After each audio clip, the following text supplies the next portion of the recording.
On this episode of Mythbusters, That was some nice flying. it's the moment we've all been waiting for. The great questions of the internet. As the massive controversy of plane on a treadmill finally gets put to the test. I'm good to go. Over. Can an airplane really take off on a giant conveyor belt? Oh, that was beautiful! Then Tori, Grant, and Carrie bug out with creepy crawlies. Ew. Oh, there's so many in there. Ugh. With the classic myth, can cockroaches survive the radiation from a nuclear bomb? Start her up. Finally, the team blow an internet prank out of all proportion Oh my God! Grant, get over here! Look at this! when they find out if foam can really soil a sedan. This is more than a prank. This is evil. Who are the Mythbusters? It's time to blow some stuff up. Adam Savage This is killing me. and Jamie Hyneman. That was fun. Between them, more than 30 years of special effects experience. This is the kind of thing I do on the weekend.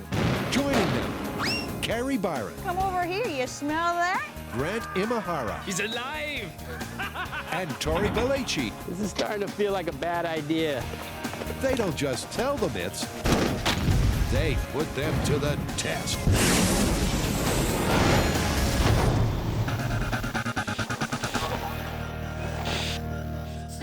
And first up, a myth that's caused a fan site frenzy.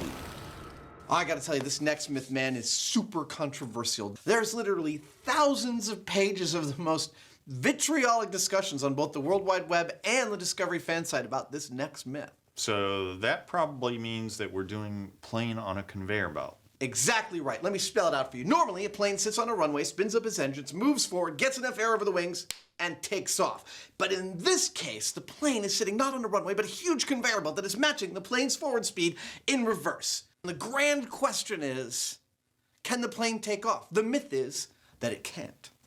Well, I know what I think. Keep it to yourself because we're gonna test it out. It's a complex myth that's driven the fan site wild, and it's definitely one to get you thinking. If an airplane is on a conveyor belt and both are going the plane's takeoff speed, but in opposite directions, what will happen? Some say the plane will take off. Others say the plane will be held in place. But what do you think? How are we going to test this? I figured the best thing is, as always, to start small. Let's go get the simplest conveyor belt we have access to. That'd be my treadmill. Exactly. Put a model plane on it and see what happens when we put those two things together. I also think I know the exact model plane I want to use. Grant has a ton of experience flying it and might be able to teach us. Okay. Perfect.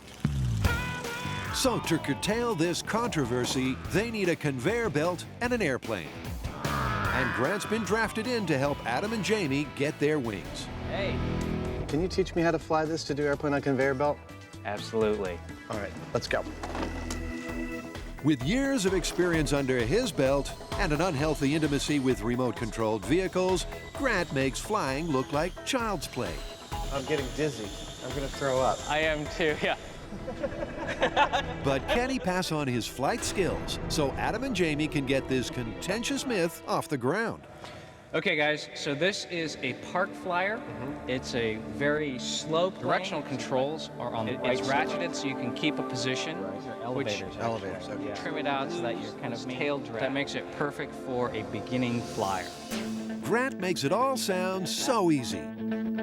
But already, Jamie has some grave concerns. I don't know if I can handle this, actually. We're using this particular item the way that it was intended. And leaving Jamie stunned, Adam's cleared for takeoff. Good, good. My prediction for Adam is, he's got an exuberant personality. He is likely to crash as fast as possible.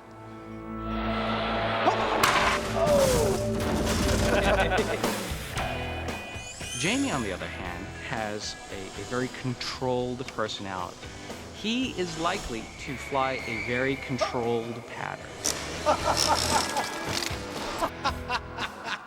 That was some nice flying. In fact, the man with the flyboy mustache proves to be something like the Red Baron. With acrobatics like that, he's qualified as chief aviator on the test. But will it be enough to quell the quarreling caused by this myth? Well, gentlemen, looks like you've got things under control here. Reasonably. Thanks for your help, Ben. All right. Thanks, Grant. Take care. Good luck. Thanks. I think we're going to need it. Now, if you've never heard of this next myth, you must live in a nuclear bunker. The next myth is a super creepy crawly one, and I'm not really happy about it. It's about cockroaches. Ugh, I hate cockroaches. All right, so what's the myth? The myth is a classic that everyone's heard of, that cockroaches will be the only things to survive a nuclear blast. Well, that sounds cool, but how are we going to test this without killing ourselves? Here's food for thought. Like it or not, cockroaches are everywhere. And so far, they've survived 300 million years on this planet. But can they really survive a nuclear explosion? Specifically, this myth is about the radiation that the cockroaches would get from the nuclear blast and not the blast itself, because, face it, that's going to be so hot it's going to fry anything anyway. All right, so how are we going to test this? Get some cockroaches in a nuclear bomb? Yeah, the roaches are going to be the easy thing. The radiation might be a little harder. Well, I think for completeness, we should try a few other types of insects, just to make sure that cockroaches are the only thing that'll survive. Why don't we do fruit flies, because that's a classic insect for these types of experiments. We'll also do flower beetles, because they're very tough. So it's an all-star insect lineup, including flower beetles and fruit flies. But first up, the guys get face to antenna with the principal parasite for this parable. Okay, guys. Here is a box I am sure the delivery guy is very excited to not open up in his truck. These are our cockroaches. Say guten Tag to the German cockroach. Cutie, cutie, cutie. They cause allergic reactions in people. Oh, there's so many in there. Ugh. Got another runner. And have even been known to feed on human nighttime dribble. Dude, that is so dirty. But will the deadly radiation described in the myth get the better of them? Oh, this guy's like a sprinter. Where'd he go? Where'd he go? Before the myth gets going, the guys first need to check the specimens are in tip-top condition. And what better way than a roach race? Get to the start line. Ready? 1, 2, 3. Look, he was Go, Greta. stunned. Go, Greta. Go, Greta. Famed, at least in this myth, for its resilience, Greta wins. there's still some things even the mighty German cockroach can't survive. Peter, you let me down.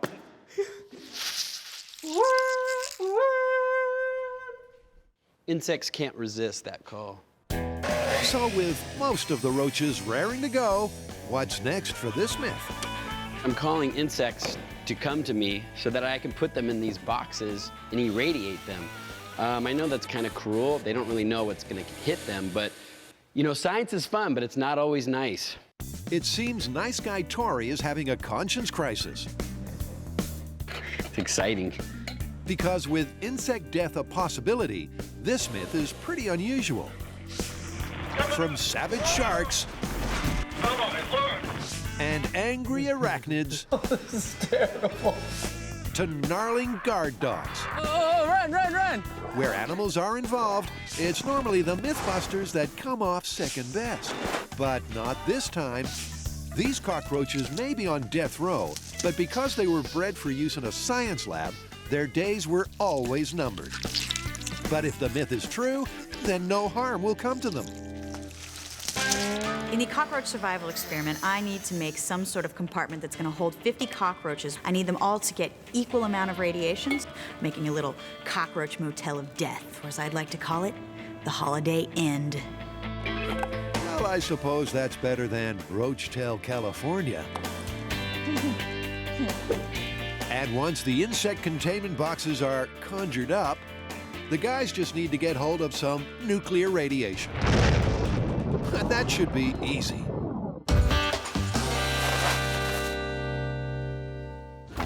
It's the road to nowhere. The lowly conveyor belt is mankind's labor-saving tool, manufacturing aid, and even automated dog walker.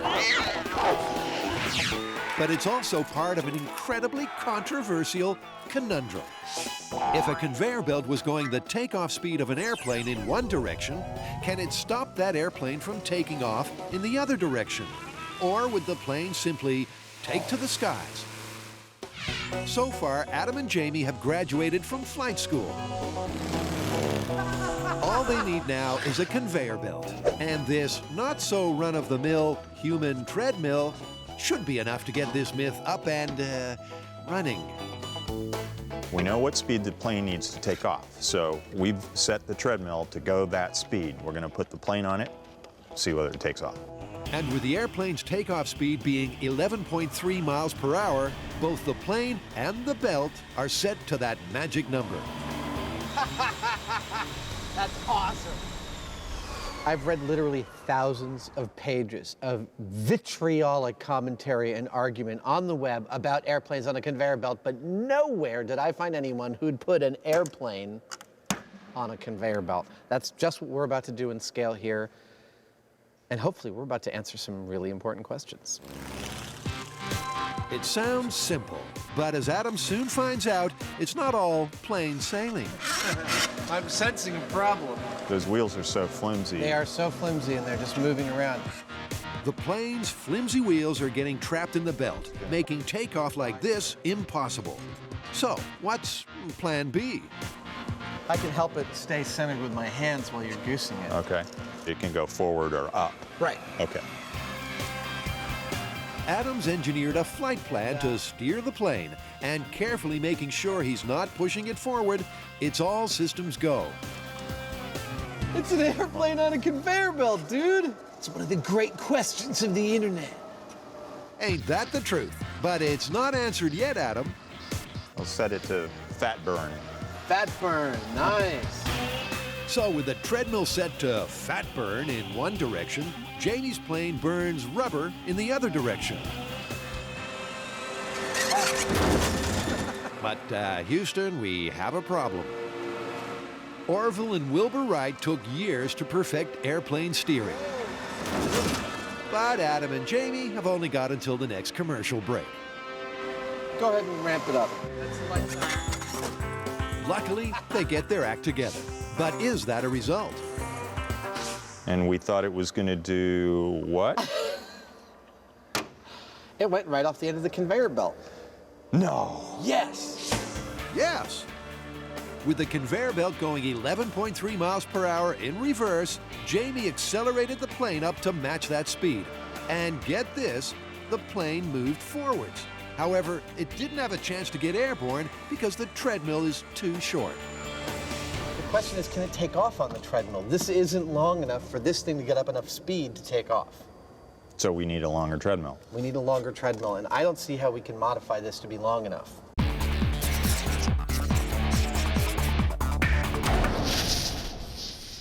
The guys are investigating an atomic bomb of a myth. Reputed to survive the deadly radiation from a nuclear explosion, apparently cockroaches will inherit the Earth. But will they be alone? What we have here is a fruit fly containment unit. Carrie, Tori, and Grant have 3 species of insects and some handy insect containment units. Now, all they need is a nuclear bomb. I've been combing the black market, I've been searching the internet, and finding a nuclear bomb is not as easy as you might think. Fortunately, our researchers have managed to find a lab that's willing to work with us. Yeah, apparently they have a cobalt-60 radiation source that they're willing to let us test with. Awesome! I can't believe we're actually gonna do this myth. Well, believe it, Carrie, because it's all going to go down at the Pacific Northwest Laboratory.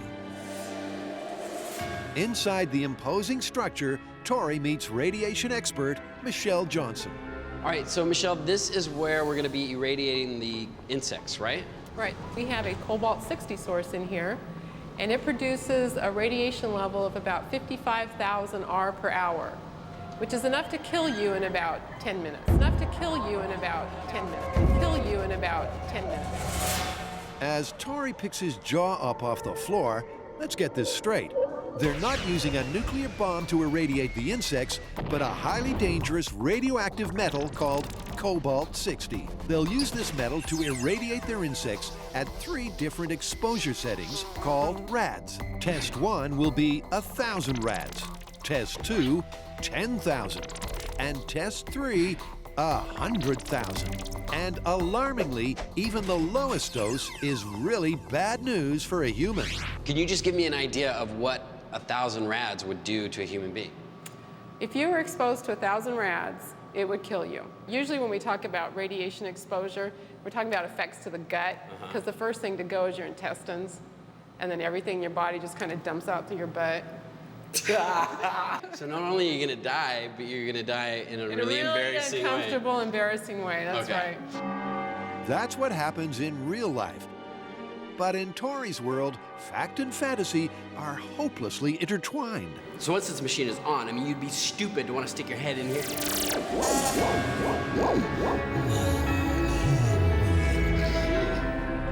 And while Tori is turning zombie, what's Grant's reckoning on the radiation? We've got 3 different types of insects. The lowly cockroach, which is, you know, the one that the myth is all about. We've also got flower beetles and fruit flies. Now, my guess is that the cockroach is not going to do as well as the other 2 sets of bugs. When you're talking about surviving radiation, I think simpler is better. So a simpler and smaller biological system might be the key to survival. And with the bugs all set, it's go time for the 1,000 rad test. What happens is the radiation source will come up to the porthole here, and then we'll have a beam of radiation that will be exposing our insects. With the first bugs in place, a push of a button reveals the alarmingly lethal radiation source. Right now, we're radiating our cockroaches, our fruit flies, and our flower beetles at 1,000 rad. Now that is the lethal dose for humans, right on the other side of that wall. And to make it even scarier, we're told we can't go past this line. Safe, unsafe. Safe, unsafe. It's undoubtedly one of the most dangerous experiments in the history of Mythbusters. For human beings, a mere line on the floor separates life and death. But after 3 minutes in the firing line, will the insects be incinerated? Fruit flies are gonna be fruit fries.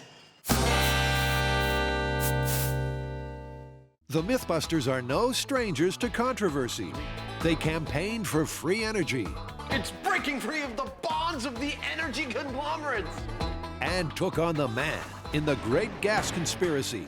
Okay, that's enough of that test. But now they're tackling the most debated myth in Mythbusters history. It's one of the great questions of the internet. If an airplane was on a conveyor belt and both were going the same speed but in opposite directions, would the plane be held in place or would it take off? So far, it's been a turbulent ride. The plane's gone forward on the conveyor belt, but it hasn't taken off. And that means the boys need a new plan. We need a longer treadmill, and I don't see how we can modify this to be long enough. Well, how about a sheet of butcher paper, just a long roll of it, and just yank it? That's great. That's terrific. All we need for that test is to figure out what the shortest distance this can become airborne in. So a long piece of butcher paper will act as the new conveyor belt. But first, the boys need to find out exactly how long to make their paper treadmill.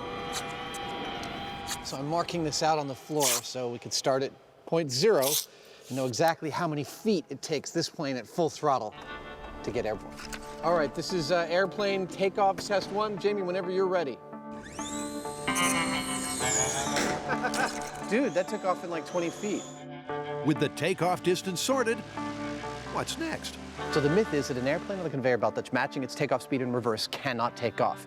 And we've determined that this plane needs between 10 and 15 feet to achieve takeoff speed, 11.3 miles per hour. I'm gonna drag 20 feet of this butcher paper behind my device here with the plane facing in reverse, like this. I'm gonna get up to about 12 miles an hour over the takeoff speed. Jamie's gonna kick this plane into gear, and if it can take off before it leaves the paper, then I think this myth is not looking very good. Long conveyor belt test in 3, 2, 1. Up, stop. Nope. Oh, it just goes to show what looks good on paper doesn't always work in practice. No. The plane just went off before I had even controlled it. Struggling to keep his plane on the right track and to keep his cool, Jamie is one hell of a frustrated flyboy. Sorry. Look, here's the deal. This myth is so stupid that it's embarrassing. I'm almost ashamed to put this out there. Well, he's not a happy camper. But maybe a little runway maintenance will help his piloting skills and settle this global dispute once and for all. Okay, I'm ready to start. You all ready? I'm ready. Okay, go. After so many false starts and so much controversy, Is that a flying plane? That is a flying plane, and it was on the paper when it took off. Excellent. confounding and confusing, the plane didn't stay where it was. It moved forward and took off before the end of the conveyor belt. My chariot was going about 11.5 miles per hour the very moment the plane reached the end of this runway. Here's the thing. If the myth is that a plane on a conveyor belt can't take off, we just had a plane on a conveyor belt and it took off. And what's more, they have a theory as to why. Are you having fun? I am. And? All right, I'm trying to use this car to demonstrate where I think people get mixed up. The forward speed of the car is exactly the same as the backward speed of the conveyor belt, thus the car remains stationary, and this is why people think that the plane's not taking off, because there it is, it's stationary, it's not moving. Yeah, but cars and airplanes move by different means. The car is sending power to its wheels. That's what makes it move forward or backward or keep up with the conveyor belt. Airplanes have free spinning wheels, and they move because there's a propeller pushing air, which makes the airplane go forward. Exactly. So if I remove power to the wheels of this car, thus turning it into a plane, and then my hand pushing will represent the force of the propeller pushing against the air, and I feel almost no resistance on the conveyor belt, so the plane moves forward. And it takes off. Exactly. So let's get this straight. A car gets its thrust through its wheels, creating forward motion using the ground it's on. But a plane gets its thrust through its engines, which are independent of its wheels, and so is not affected by the ground, or in this case, the conveyor belt. When engines are on, forward motion will happen. That's the theory. But to cement their place in history, the Mythbusters are going full scale with a manned aircraft and the mother of all conveyor belts. The question is, will they get airborne? Go! Back at Roach HQ, the 1,000 rad radiation test is over. Is it safe to go in? It's more than enough to kill a human. But what's the cockroach carnage? Fruit flies are still moving. Flower beetles still moving. Cockroaches still moving. Remarkably, all the bugs seem to be alive. Well, at least for now. These guys are still alive. They're not looking incredibly active. Because radiation works on a cellular level, exposure may not take effect immediately. So each set of bugs is put into containers, which will then be monitored over a 30-day period. We just did our first test at 1,000 rad. The bugs look all right, so we're moving on to the second test, which is 10,000 rad. So in test 2, the dial gets cranked up by a factor of 10. We have a few cameras inside the exposure area. And what you can see right now is interference on the picture, and that's caused by the radiation source. It's affecting the cameras, but luckily it isn't affecting Grant. I have to admit that it is a little freaky to go into the room, but I'm starting to understand that just because we subject the bugs to radiation doesn't make them radioactive materials. They're still moving. That's it. Nice. Just like last time, they're all still alive, even after 10,000 rads. But only time will tell how long these bugs will last. Now we're going to step it up. We're going to 100,000 rad. That is 100 times the lethal dose for a human. That is melting faces at the end of Raiders of the Lost Ark scary. Let's zap them. And while the last set of bugs are being zapped, Raiders of the Lost Ark style, Grant's found out the background to this myth.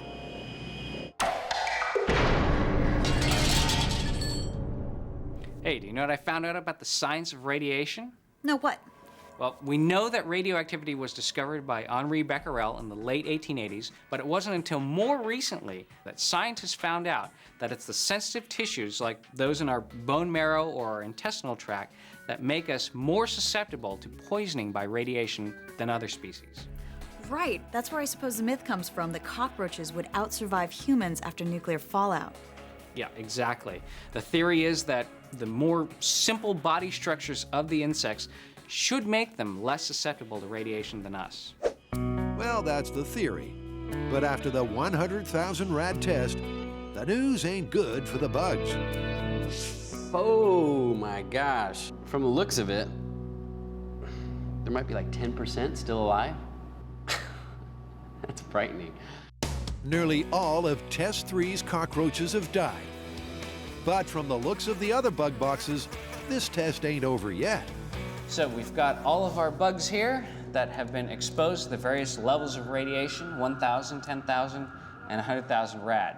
Now we've got a fourth group, and that is the control set. The only difference is that they haven't been exposed to any radiation. We'll be able to use that to compare to the bugs that have been irradiated and see how they do.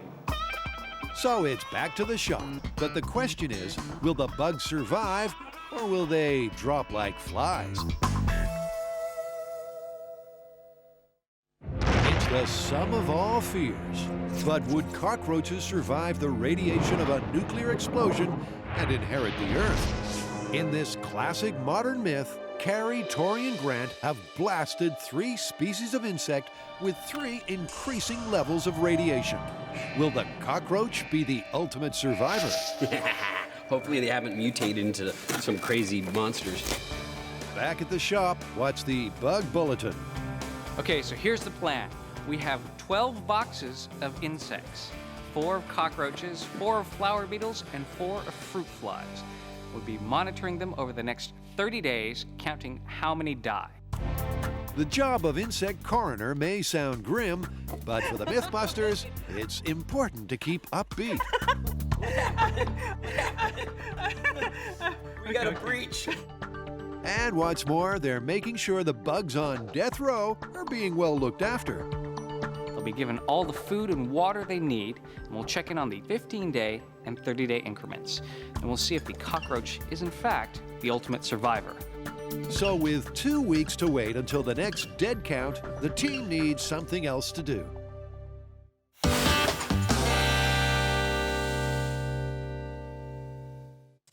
And this is perfect. A foamy fable straight from the fan site. 1, 2, 3. What the hell are we doing this for? Look, there is actually a myth associated with it. If you take a can of shaving cream and you freeze it, if you take off the outside, put it in someone's car, it'll expand to fill the car. Shaving cream is a practical joke staple for any frat boy funster or perky prankster. But as the internet rumor suggests, could 1 can of frozen shaving cream really inflate to fill a car? The first step in this myth is to freeze the can of shaving cream. I'll leave it in there for a few hours, and while that's freezing, I'm gonna go get cleaned up. All right, I have my shaving cream, it's frozen solid. Now all I need to do is cut off the can. Hopefully it won't explode in my face. What I should be left with is a cylinder of frozen shaving cream. Then I'll stick that into the car, and hopefully, as it starts to thaw, it'll expand and fill up the whole car. Quick, close the door. This caper promises a car bursting with bubbles. But Tori's scoring this myth low on the prankometer. Lower even than the infamous biscuit bullet. This is probably the lamest prank I've ever seen. There's no way this can of shaving cream is gonna fill the entire car. Obviously, Tori thinks this fan site toiletry tale stinks. But 5 hours later, Oh my God! Grant! Grant, get over What? What? Nothing. That is so unamazing. Clearly, they're unimpressed with the foam's lack of inflation. But these merry pranksters aren't done yet. That was a lame prank. Well, you know, we did buy 50 cans. Yeah. So it's take two, and this time it's 50 cans into the freezer. And quick as a flash,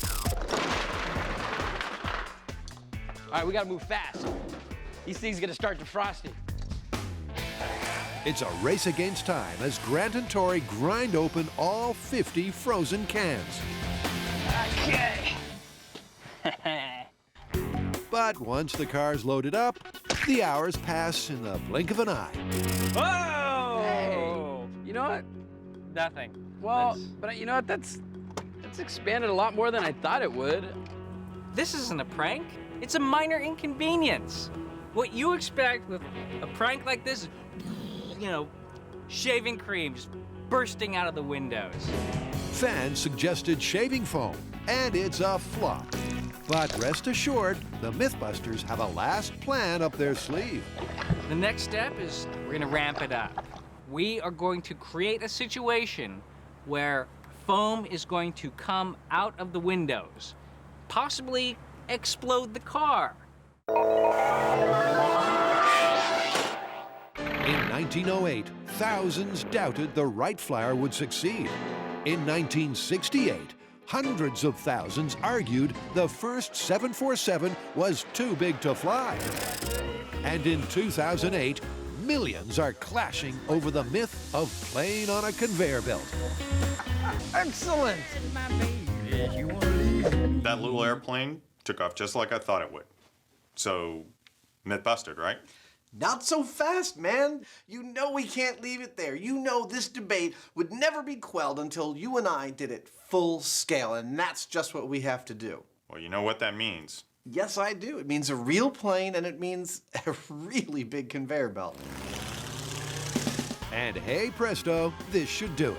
A 2,000-foot length of tarpaulin, which they can drag behind a truck to create the biggest conveyor belt in history. And with that sorted, they cruise down to Castle Airport, I love it. That thing's great. where they meet the other ingredient for this myth, kamikaze ultralight pilot Mark Johnson. It's the Cadillac of ultralights. It's 400 pounds, the engine's 100, so the plane itself's only 300, and it'll take off straight up 1,200 feet a minute. It's quite amazing. It's amazing, but will it take off on the conveyor belt? Well, I'm eager to get going. Will you run this through its paces so we can get some actual measurements off of it before we start testing? Sure. Fantastic. It's bigger scale and a bigger challenge with Mark's life on the line. Just like in small scale, the Mythbusters need distance and speed measurements to get this myth off the ground. All right, distance to takeoff. Good to go. Jamie gives clearance, Mark floors it, and in no time at all, Takeoff distance, 85 feet. That's fantastic for us. fantastic. Next, the guys need the takeoff speed. We got the cockpit camera that we put on the airspeed indicator in miles per hour. Let's see what its takeoff speed was. That was... Yeah, about 25 miles an hour. And with speed and distance covered, it's time to launch full scale. First up, Mark's ultralight will be moved onto the tarpaulin treadmill. Then Jamie will attach his pickup to the end of the tarp. He'll pull it at 25 miles per hour in the opposite direction to the ultralight, just as Mark tries to take off. That's the plan. So where's the tarp? We've got 2,000 feet of 12-foot wide tarp, which we're going to drag behind Jamie's pickup truck, effectively making the world's biggest conveyor belt. It's the jumbo jet of conveyor belts, and an excited Adam has swapped his two-wheeled chariot for something a little bigger. Here's what I'm thinking of doing. I'm thinking we drop this burrito of tarp on the ground, attach it, okay, good, and then drag it all the way down the runway. What do you think? Okay. It's a simple plan, which Adam, playing the role of the airplane, demonstrates. But there's trouble when he rips holes in the tarp. Sorry. And that's not the only problem. So it's not as simple as we thought. The wind's shifting down the runway. It's only about 10 or 15 degrees, but each time it shifts, it's throwing this whole thing in a tizzy. It seems traditional Mythbuster patience has gone with the wind. You're going to stop. I don't know where the you're going. If this wind is heading up the runway, we can't do anything. It's Oh, well, it's time to apply the air brakes. So Jamie calls it quits. Well, as you can see, the wind has picked up. It's causing us a big problem. So we're out of here. We're going to be back early in the morning. It's the most requested fan myth ever. So failure to launch is not an option for the Mythbusters. Tomorrow is their last chance to blow away this myth.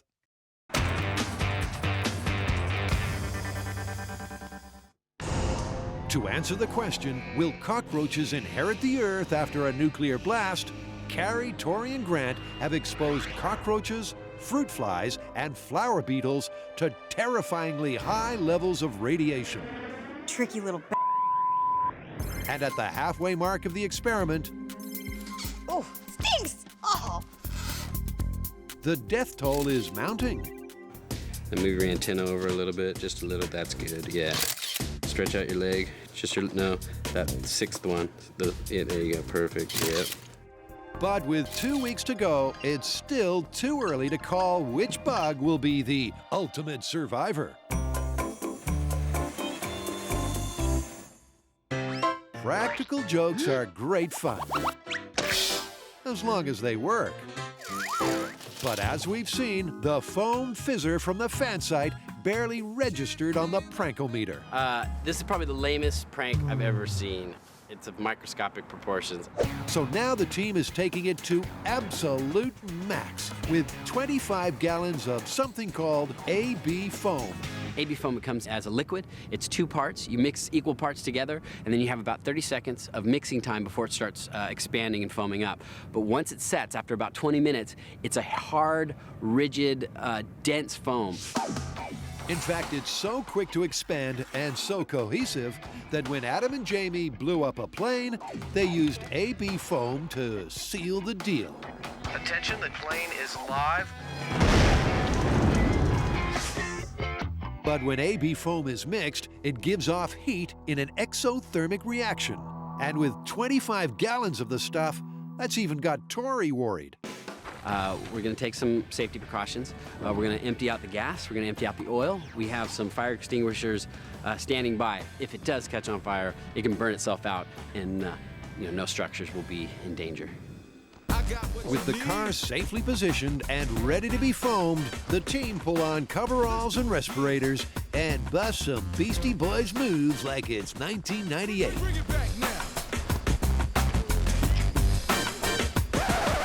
What's the plan, man?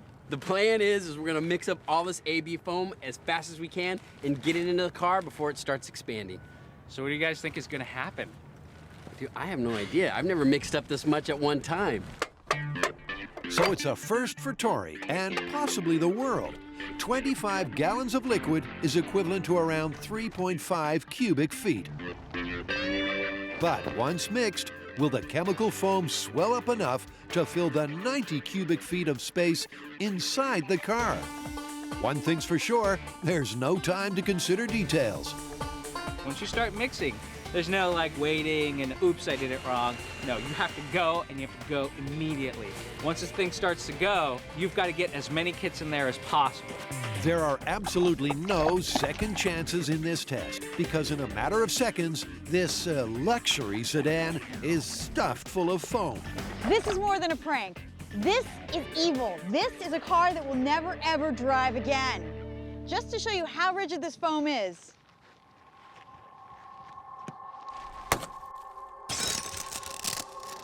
Look at that. Solid. Solid. That is a mean, mean thing to do. It's not just mean, it's horrific. Straight from a horror flick. The AB blob consumes all in its path. monstrously growing 25 times its original size and completely filling the spacious interior of the car. Yeah, we did it! We filled the car up with AB foam! My dreams come true. I've always wanted to see this, and now I have. You know, the shaving cream, it wasn't that great of a joke. So we ramped it up, and this is what we came up with. I'm totally satisfied. I know if I walked up to my car and it looked like that, I'd be pretty upset. It would ruin my day, not to mention my car. Oh, and anybody thinking of pranking the team, here's some tough talk for you. Don't mess with us! That's what you get!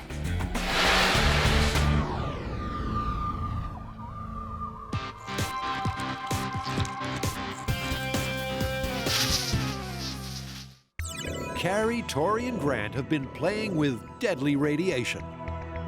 Captain, I recommend we set all phasers to stun. They've exposed cockroaches, fruit flies, and flower beetles to 3 levels of this invisible killer. But which one will be crowned the ultimate survivor? That was a month ago, and ever since, they've been counting the dead. 10. Ooh, no hit on that one. It's been a morbid 30 days. But remember, these insects were always bred for death by science.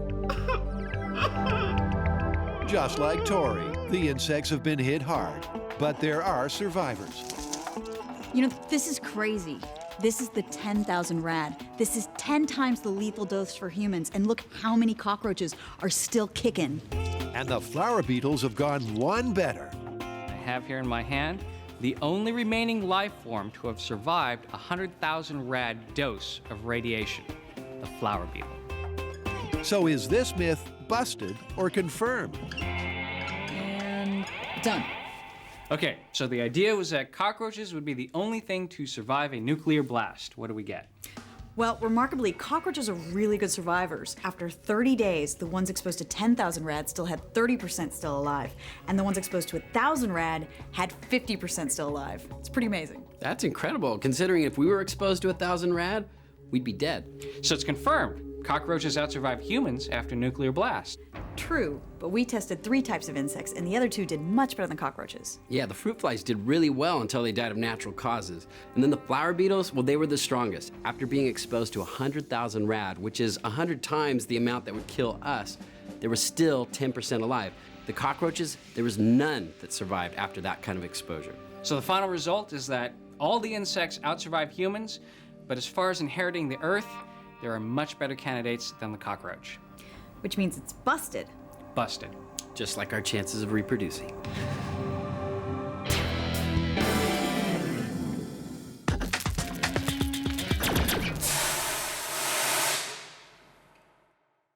In 100 years of flight, man has tried to get off the ground in some inventive ways. But none have caused such heated public debate as this flight of fancy. If a manned airplane is on a conveyor belt and both are going at the airplane's takeoff speed, but in opposite directions, will the plane be held where it is, or will it take off? Yesterday, big scale hit big problems. Holy crap. The crosswind blew away any chance of a test. If this wind is heading up the runway, we can't do anything. It's dawn on the tarmac, and that's why we're here, because there's no wind for, we're told, the first couple of hours of the morning. We are hauling ass because the tarp is perfect right now. It's like making a very big bed. With less than a guff of air movement, you could say the Mythbusters have broken wind. This is looking great. But another discovery could seriously jeopardize this test. Yesterday, while Jamie was driving, just at a slow speed, I decided to run on the tarp because I thought it'd be funny. But every time my foot hit the tarp, it tore a huge hole in it. That's what I'm picturing as the worst case scenario. That the moment that plane starts to roll and Jamie starts to drive in the opposite direction, the tarp just rips solid hell. Even though he's facing a bizarre conveyor belt death, Mark seems unflappable. But with 10 years of flying experience, what does he think of the myth? Do you think that this conveyor belt will be able to keep your plane from taking off?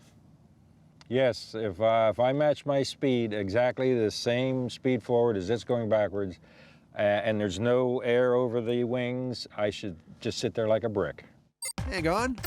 I should just sit there like a brick.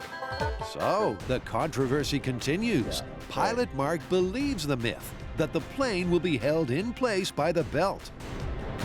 And if we do take off, I'm going to be a surprised individual. It's surprising, but small scale proved the plane got enough lift for takeoff. So there's only one way to settle the argument once and for all. You guys ready to do this thing? I'm ready. I'm ready. Let's do it. All right. It's time to go big scale. And with Jamie's pickup pulling a massive conveyor belt in one direction, will a manned aircraft going the same speed in the other direction have the lift it needs to get airborne? Mark does his final checks. Light support, you're clear to take off. Copy that. Jamie's all set. The truck is in gear. I'm good to go. Over. All right, this is full-size airplane on a conveyor belt. For real this time. Thousands of people wait in anticipation. And Adam gives the thumbs up. Go, Jamie, go. Mark and Jamie accelerate in opposite directions. And it's arguably the most incredible sight since the Wright brothers got airborne. A very surprised Mark Johnson takes off in his plane from a conveyor belt. That worked! Oh, that was beautiful! Go, Jamie, go! A beautiful takeoff. Even with the conveyor belt matching the plane's takeoff speed, the plane moves forward past the traffic cones and easily takes to the skies. Nice work! Once we started to roll, I gunned it. I got up at a fairly good clip. As soon as I told you to go, I was totally expecting to watch the cloth just rip! And safely back on the ground, Mark is one hell of a stunned pilot. That was beautiful! Oh, thank you. That worked thank like you. a charm! Thank you, thank you. Good job. That's what we call busted on Mythbusters. That is superior help. Thank you so much. That's what I man. call amazing. Were you surprised? Yes, I was really surprised it just took off normally. I thought that I would just sit here like a brick. It was beautiful being over there. I'm watching the tarp moving like this, and you just took off like it wasn't even there. Exactly. You had no relationship to it. That's true, and I'm totally surprised. Awesome. That was, that was so good. Safe right. flying. Bye. Maybe we can supersize this with a jet next time.